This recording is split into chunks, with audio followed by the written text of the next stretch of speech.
Hello and welcome to a special edition of Rick and Bubba University, the podcast. This is a unique podcast that we do every week. If this is your first time to discover Rick and Bubba, we do a daily Monday through Friday full talk show. You can find out more by going to Rick and Bubba, spell out the word and.com, but we welcome you. What we're going to do today, if you're not familiar with our day job, you may not know some of these things. These are letters from viewers and listeners of the Rick and Bubba show, and they're kind of broken down, Bubba, into different categories. There's, hey, moments in Rick and Bubba history. Tell me some stuff about behind the scenes, business-wise, and then we may get to some questions, some faith questions that are in here as well. So we're going to go through these letters. We'll get as many in as we can, and like I say, this will be a reoccurring series. Yeah. Whatever ones we don't get to, there'll be other times we'll do this. So, Bubba, why don't you get us started with letter number one? Well, Rick, this is a letter about a programming issue. It comes from Matt Neal. Mm-hmm. And he said he wants to hear more about Bubba microwaving his underwear and Rick pumping gas in his underwear. So This is really an underwear question. Can you imagine you just found this podcast and this is question one? Yeah. I mean, it's, I think both of these are on Best Of CDs. I don't know which one right off the cuff here, but I will say this. My story of microwaving my underwear goes back to when the children had just been born. They were very young. Betty is taking care of them. She's very tired.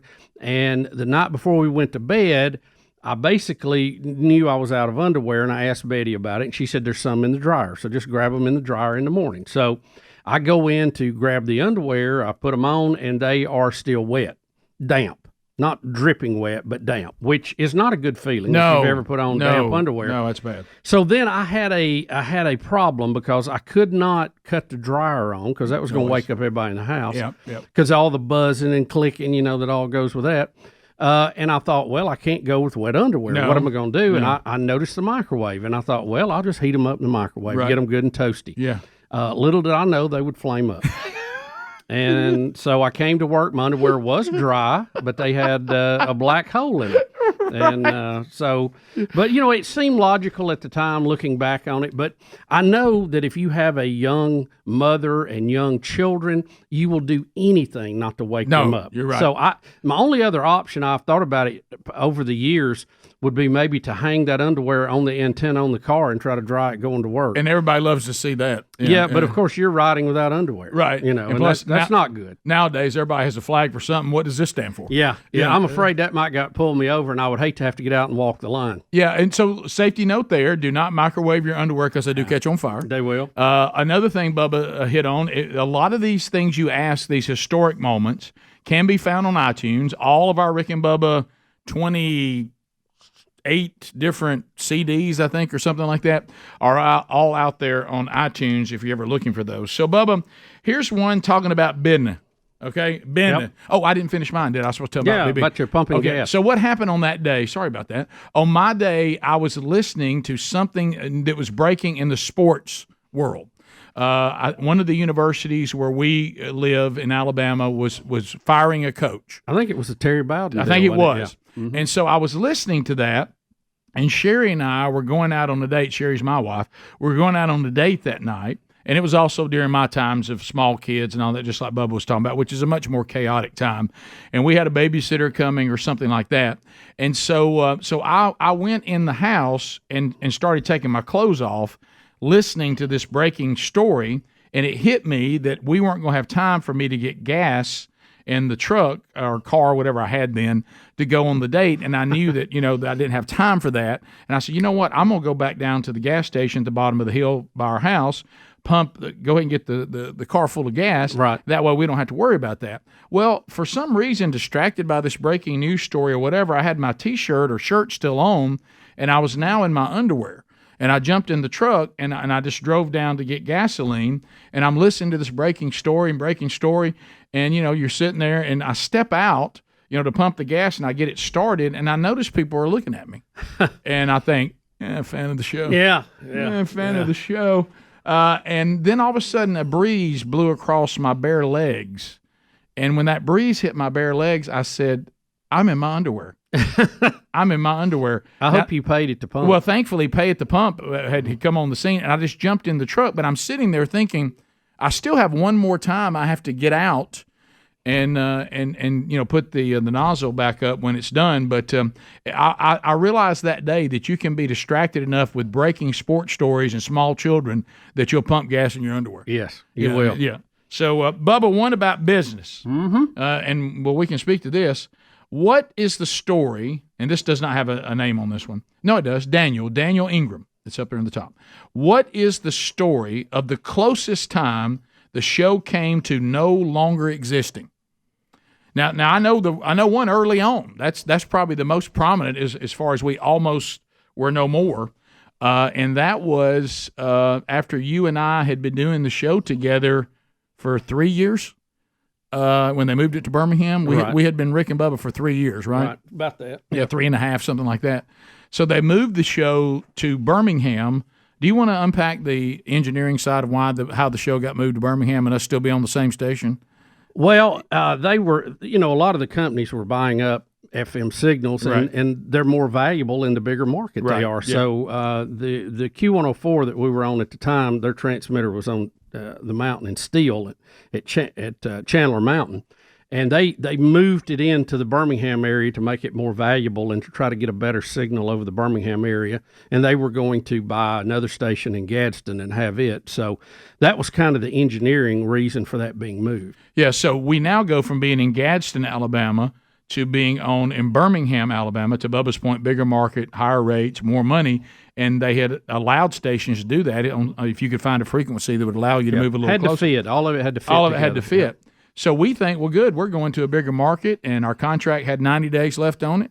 And we were told when we got to Birmingham, we was all fired up, that as soon as that contract ended, we would be sent back to Gadsden if they could find another station to buy. Right. And that we were too small town, we would never work in a bigger market, and that we were done.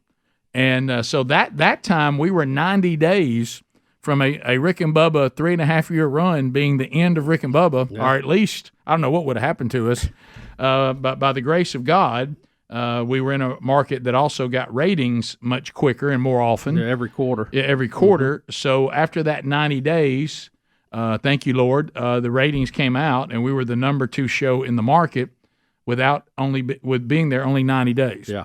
And so that then put everybody in a tailspin that suddenly everybody wanted us when they didn't want us, and that led to us surviving that. And I guess the last one would have been probably the last contract.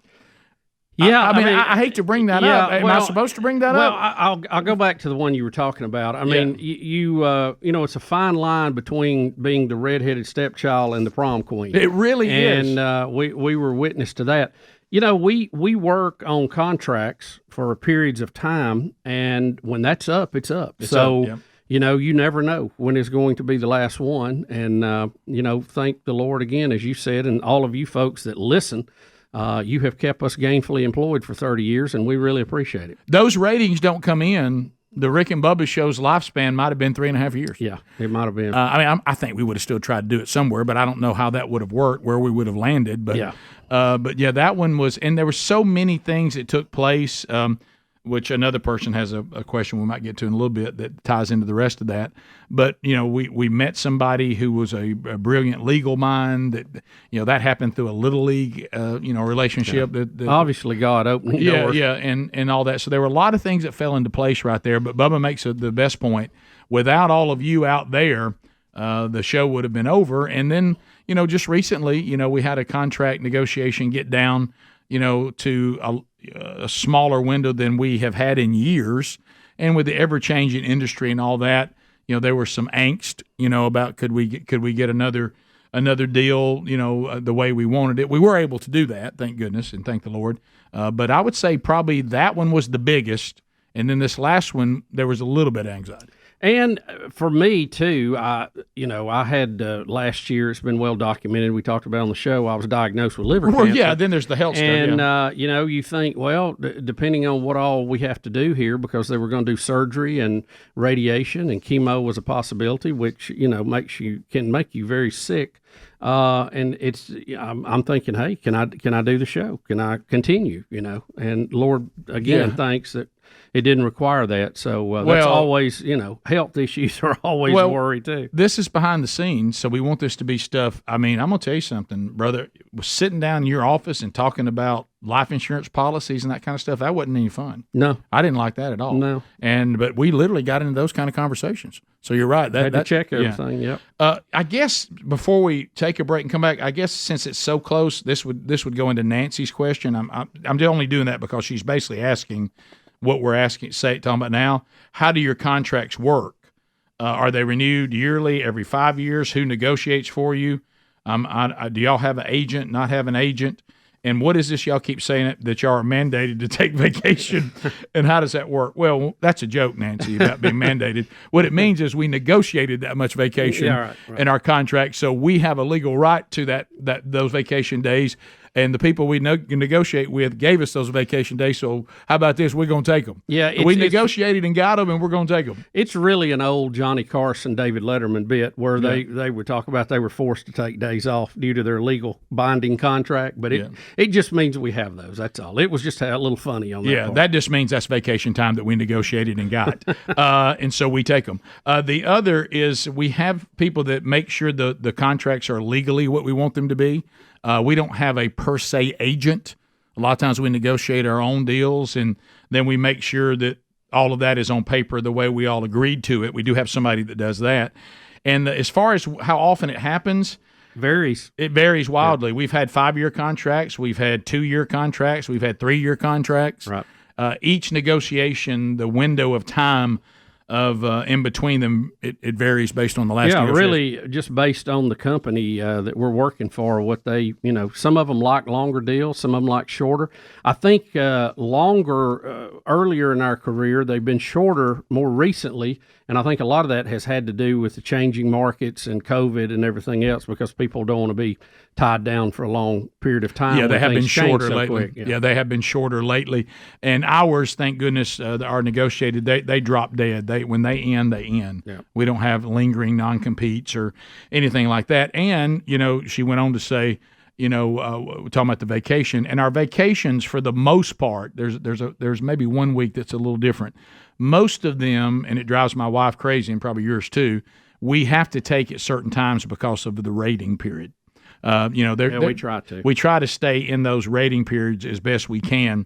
Or out of them. Yeah, or out of them so that we're on the air while the ratings are happening. All right, we'll come back. We'll finish some more of your letters when Rick and Bubba University, the podcast, Letters from the Audience, continues. Well, Bubba, we just talked about life insurance, and I can't believe that the first sponsor on the Rick and Bubba University Day is Ladder Life Insurance. Better have it. Isn't that something? Let me tell you the beautiful thing about Ladder. You want life insurance to be simplistic. I'm dead. How much money do my loved ones get, or the people depending on me? Okay? And so Ladder is 100% digital, meaning if you are looking to get $3 million of life insurance or less, there'll be no doctors, no needles, no paperwork. When you apply for $3 million in coverage or less, all you do is answer a few questions about your health in an application, and you'll know if you're approved. Okay? I mean, it's almost immediate. You just need a few minutes, a phone, a laptop to apply. The algorithms work in real time, and you'll find out if you're instantly approved. It's simple. Go to ladderlife.com/RickBubba. That's ladderlife.com/RickBubba to see if you are instantly approved. This is the Rick and Bubba Show. Watch more at blazetv.com/Rick and Bubba. Rick and Bubba, Rick and Bubba. Rick and Bubba University, the podcast. We're back. Letters from you, the audience. Bubba, what's the next one? Rick, I have a letter here, an email from Monica, and I'm not sure about this last name, Luksa. How would you say that? Say it again. Luksa. Luxa. Or Luxa. Luxa. She has several questions here, Rick. Okay. One, she wants to know what's the funniest thing that has ever come out of Speed Racer's mouth. Not the funniest physical stunt he's pulled, but what's the funniest thing he said? Well, we can't.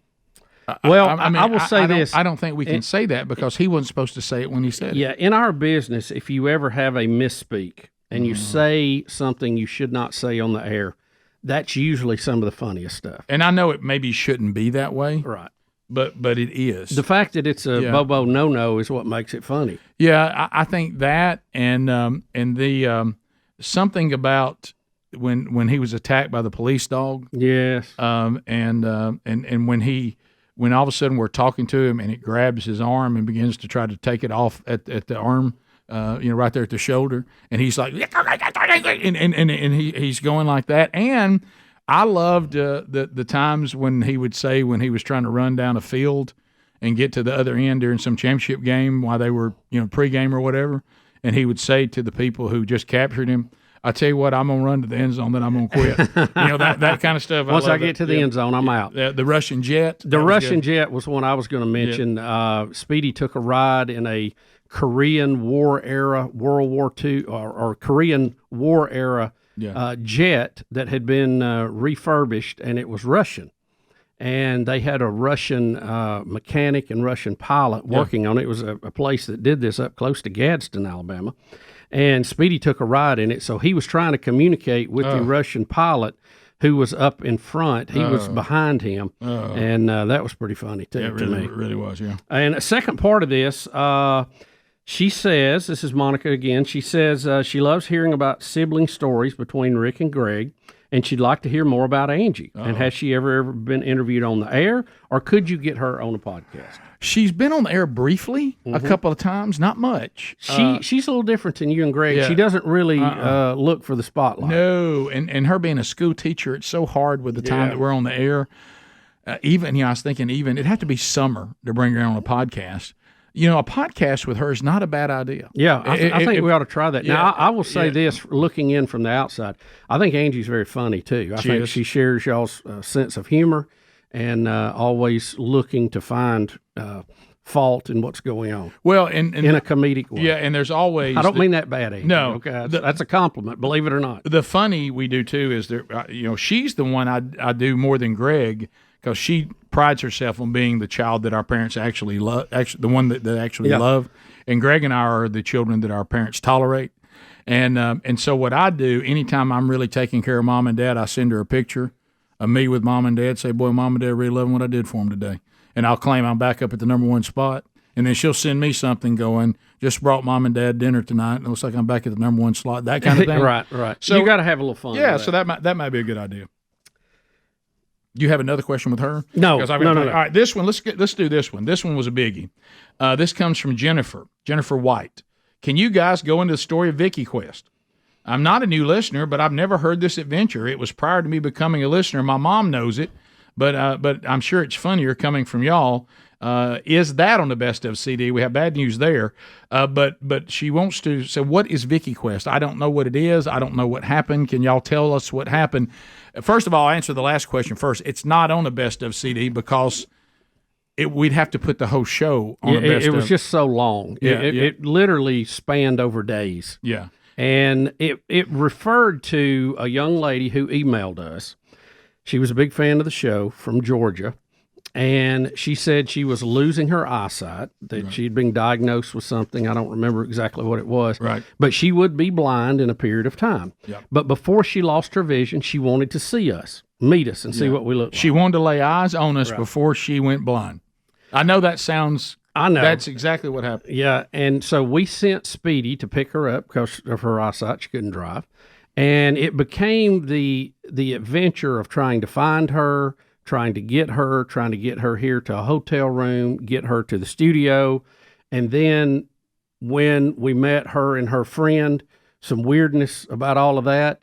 And really, it ended up with, I think, a very crazy twist. It did. Because a lot of times we will have a code word that if we need to bail out on something, if we need to basically abort the mission. It's a safety word. Yeah, it basically a safety word, and it changes from time to time depending on what it was. But we had decided ahead of time that John Deere was going to be the safe word. If we need to bail on this project, if Speedy, you need to abandon this expedition. Yeah, at any point during this, just say if it John got Deere. too weird, just say John Deere. John Deere, we shut it down, everybody goes home, and it's all over.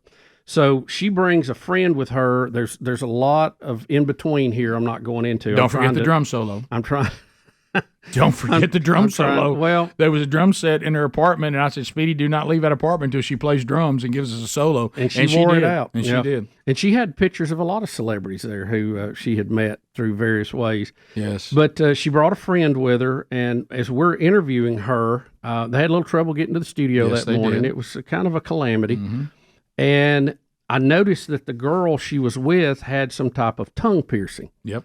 And we asked her what it was, and she stuck her tongue out, and it was a tongue piercing that had the logo John Deere on it. That is not made up. What are the chances of that? Apparently 100%. I mean, and we knew, look. We got to get out of here. This is a sign from above. Is God telling us that use the safety word, you idiots? But it was an odd experience. Greg Burgess was not on the show at the time. He said that he pulled his truck over and he was mesmerized and he could not turn the radio off. Right. You know, and so it was quite an adventure. Yes, it was. Rick, I have another email from Josh Fincher. All right. Says, guys, 2 questions. What's the story behind Stay In It? And is it tube locked or tube locked that you refer to on the show? Great question. Yeah. Stay In It comes from basically burning rubber in a car. Yep. And it came from the Mountain Dancer, that series. What was his name? Jessica White. Jessica White, yeah. And they would get out in the yard, which was mostly dirt, and cut circles, spinning out. And the rest of the family would scream, "Stay in it." That's right. And we kind of like "Stay in it" would go right here. Stay in it.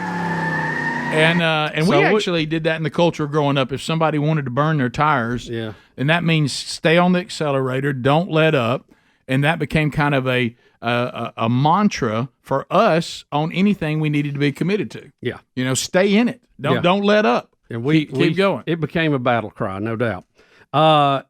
It is tube locked, the number 2 and blocked. Right. And it is a football term of somebody who's not able to do anything because you're getting double teamed. Yeah, when somebody's tube blocked, they are stuck. There's no way out. They can't function. They're not speaking. They're caught in a stare. They're not moving forward. They're too confused by the situation to even function, or they can't figure it out, so they're tube blocked.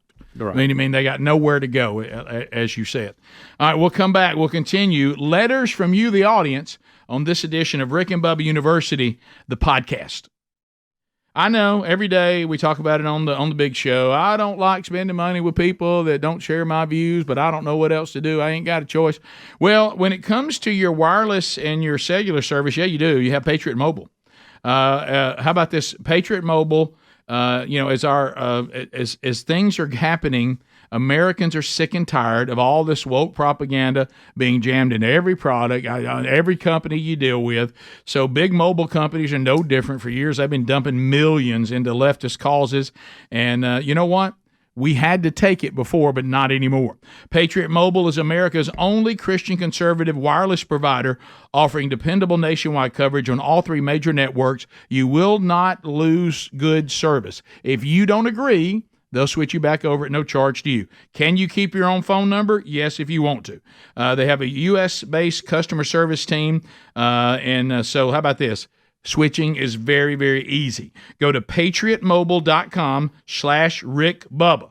Now, if you are, a first responder, you are a veteran, you're in our military, they have special deals for you. patriotmobile.com/Rick Bubba, or call them at 878-PATRIOT.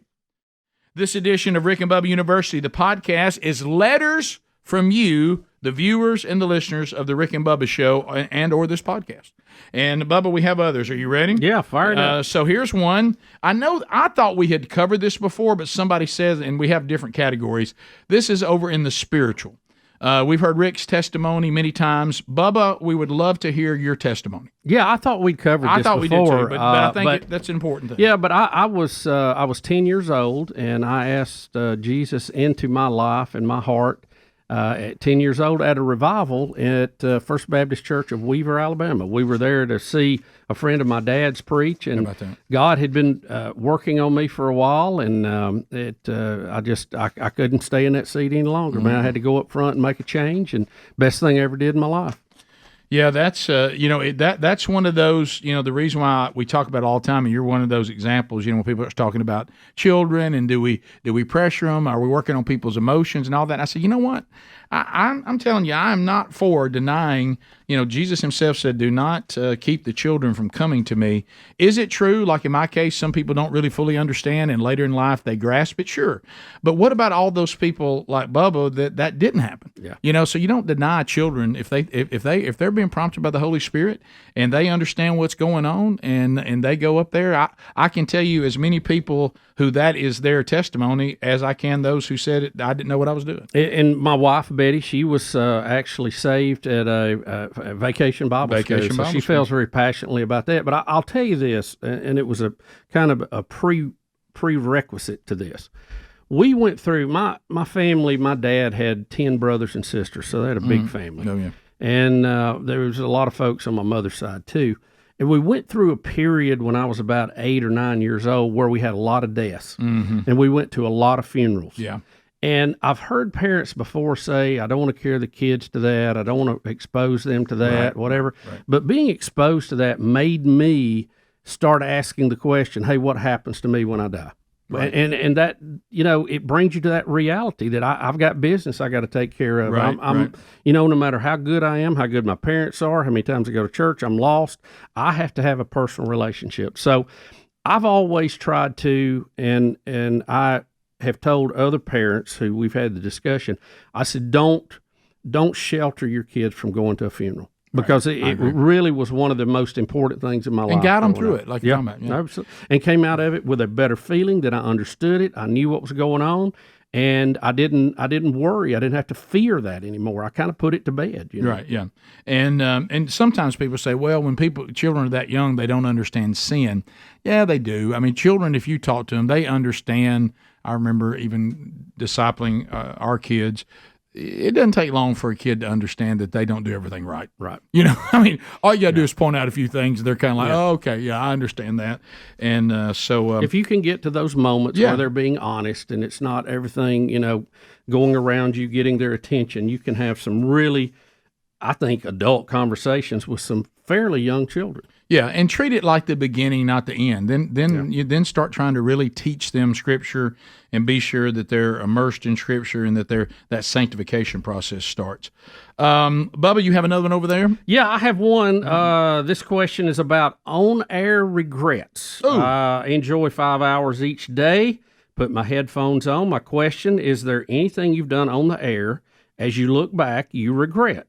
Is it a bit or an interview, even a remote? Love the show. This comes from Jason Inslee.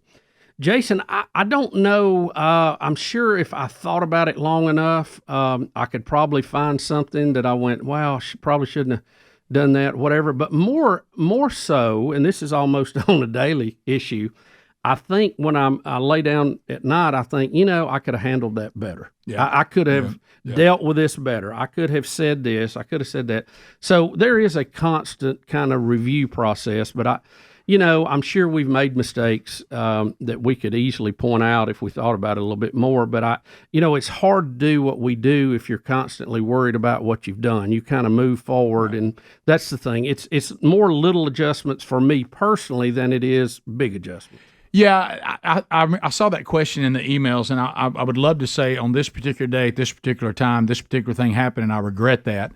I'm like you. Now, I can tell you the things I regret in general. Right. And kind of what you're talking about. And part of it, too, as we're maturing as men, and I know with us maturing as men, that sounds funny, but spiritually, when I talk about sanctification, there's really not much we can do when I know the Scripture says I have no excuse, so don't hear me saying that. But the fact remains that as I've grown spiritually, there's things that I was okay with that I'm not okay with anymore because of a sensitivity that the Holy Spirit has given me, which is sanctification. That should be happening.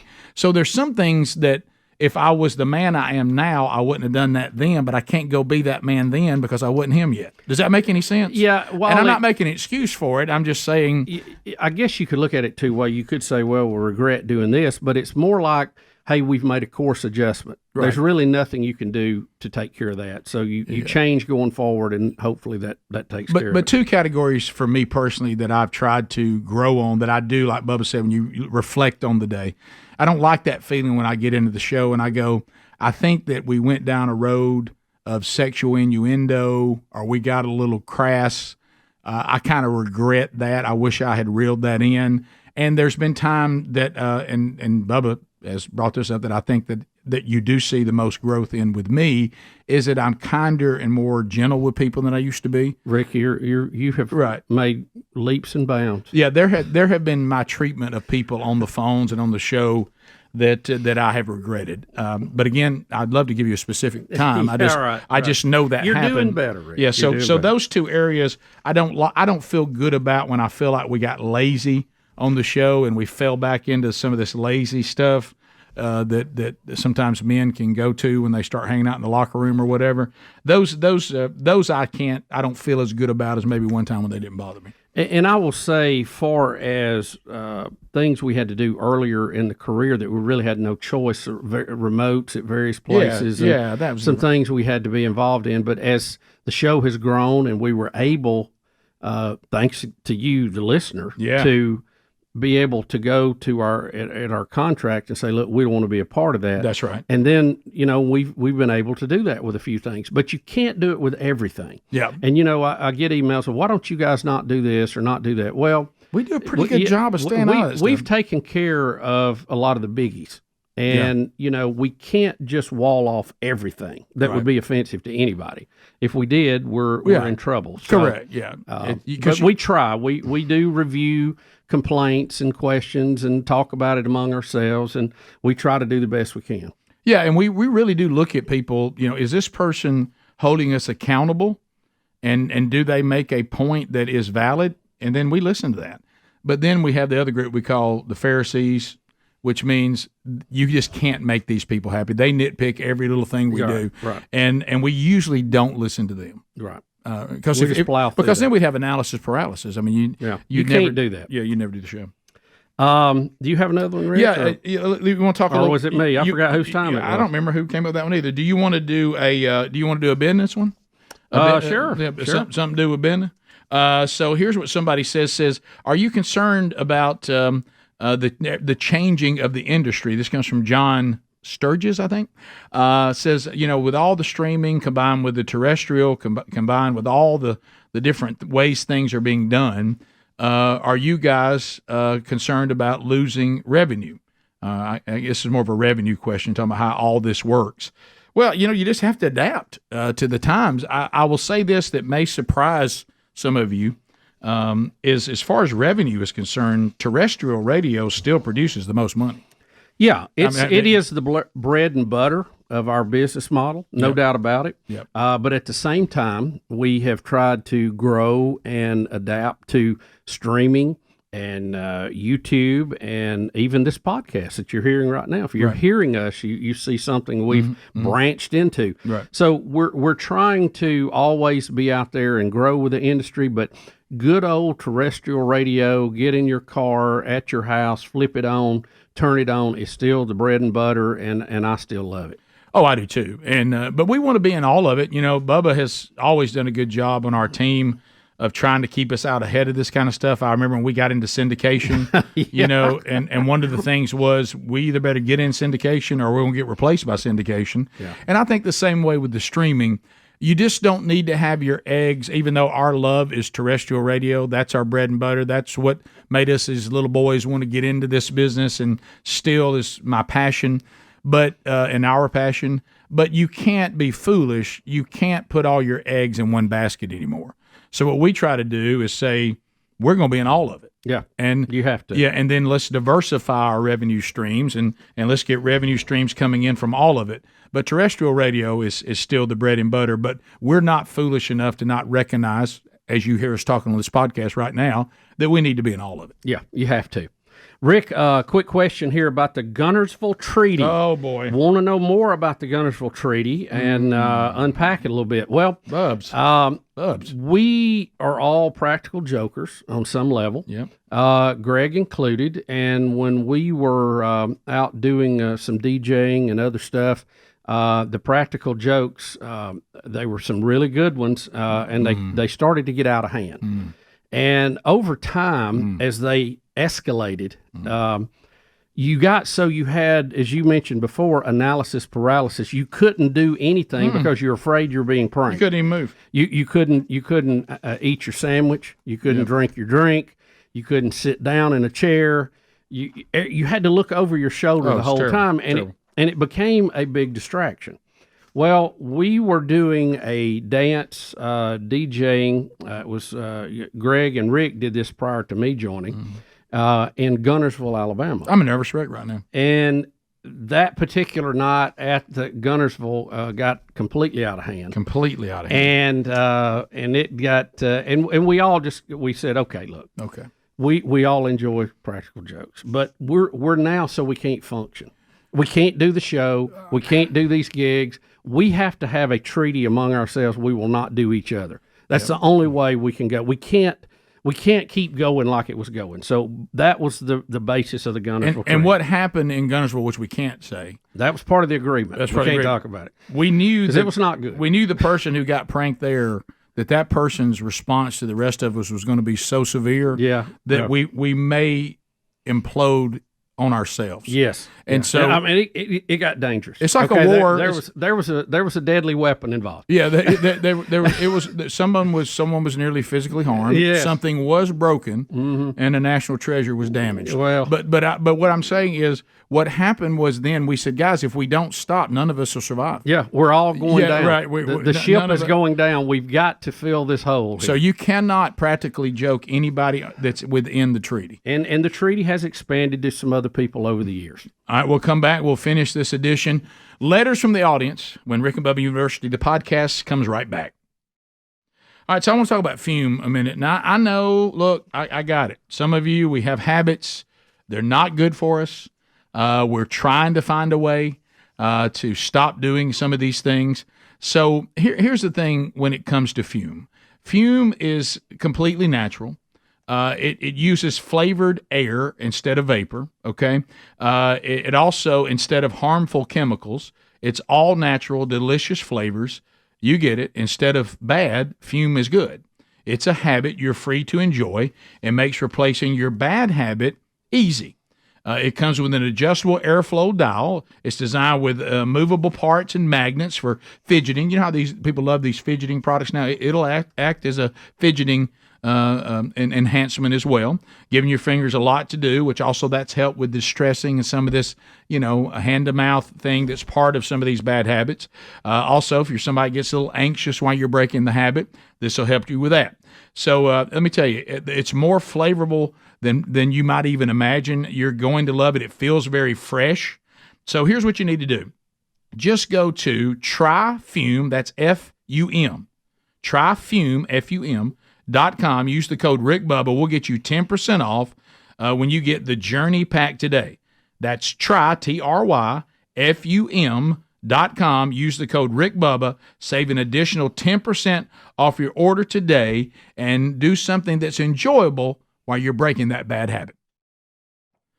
Rick and Bubba University, the podcast continues. Bubba, it's the last little part here. We got about 7-8 minutes. Do you want to try to do some rapid fire and some quick ones that just have a quick answer? That'll be tough. I've got one I want to kick off here. Okay. It was asking advice. Okay. Said, I struggle. This is, I'm not going to give their name. I'm just going to tell you what they're saying. I struggle with contentment. I always feel like there's a better job or better opportunity out there, and I feel like I'm never satisfied with my current status.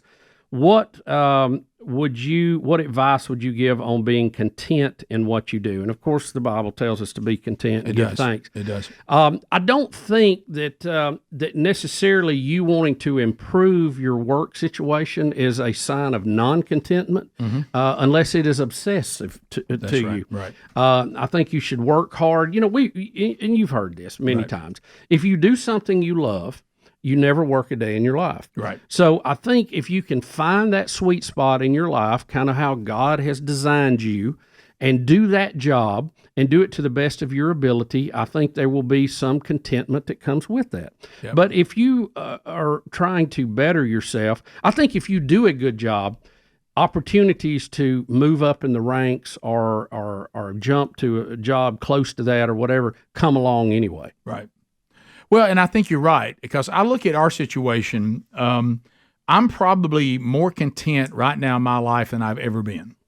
And the reason why is there were times when I thought that if this show didn't get to a certain level of popularity the bigger markets, bigger deal, whatever, then somehow we weren't going to be successful. But what Bubba just told you is right. I notice now the emails and things I get from people that God has used this show to impact their lives as it is impacting ours. And I see that maybe the way I define success and the way God defines success isn't the same.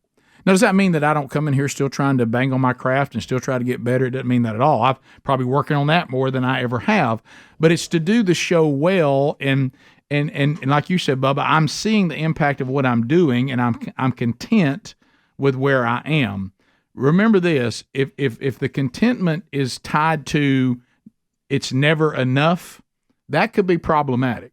But like Bubba said, if you're just someone who's aspiring to continue to move forward and continue to better your situation, that's not necessarily bad. No, I don't think so. But if you're saying I'm not content because I'm never happy, it's never enough for me, it's never a big enough house, it's never enough cars, it's never enough this, never enough that. Now that could get problematic. Yeah, you're looking for happiness when you need to be studying joy, which comes from inside. And there's a lot of books written about it, and of course it's addressed in the Scripture too. So you can work through that and find it, I think. Have you ever been discussing about changing or modifying the Rick and Bubba introduction, the theme song? No, that's from Jeff Armstrong. It's too catchy. We still will do other things, but you can't ever take that away. No, that has been a staple of the show. We have people come in here all the time Kids that have never been on the show from other parts of the country, and they all love the theme song. So it's got a good hook to it. I think it will always be there in some form or another. Where did topaz come from? I must have missed it. I don't understand. Okay, topaz is a medical procedure. That's from Al Yarborough. Where you punch holes in a muscle, and you microwave the muscle to kill off nerves that have overgrown in the situation, and punching holes in it kind of releases the muscle.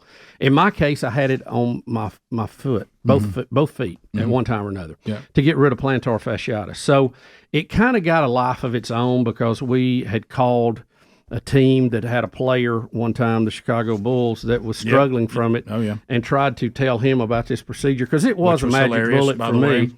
To get that done, and it just kind of got a life of its own. Like, what about topaz? Right. And it's a medical procedure, but it really got its own legs. No. When you hear some of our explanations of stuff, I'm like, who listens to this show? Why would anybody listen to this show? So another, I'd really enjoy Rick and Bubba. Can y'all address how to integrate prayer into my marriage? I will say, he says they're young and all this. It really is, you got to be intentional about it. And I've gone back, I struggle with this too. Yep, I will tell you this. There is no doubt the studies that have been done, a husband and wife that pray together on a regular basis, preferably every day. Sometimes that's not attainable.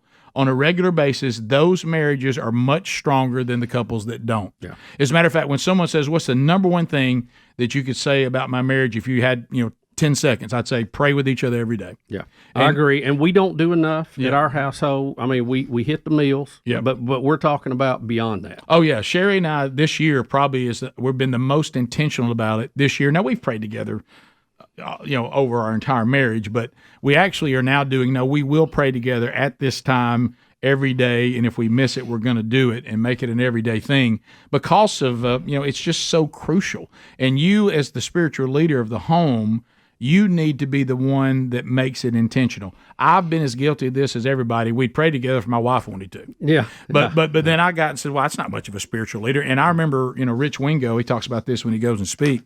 when he came to his wife and said, I've made the decision that we need to be praying together every single day, you know what she said? About time. I've been waiting on this. Yeah.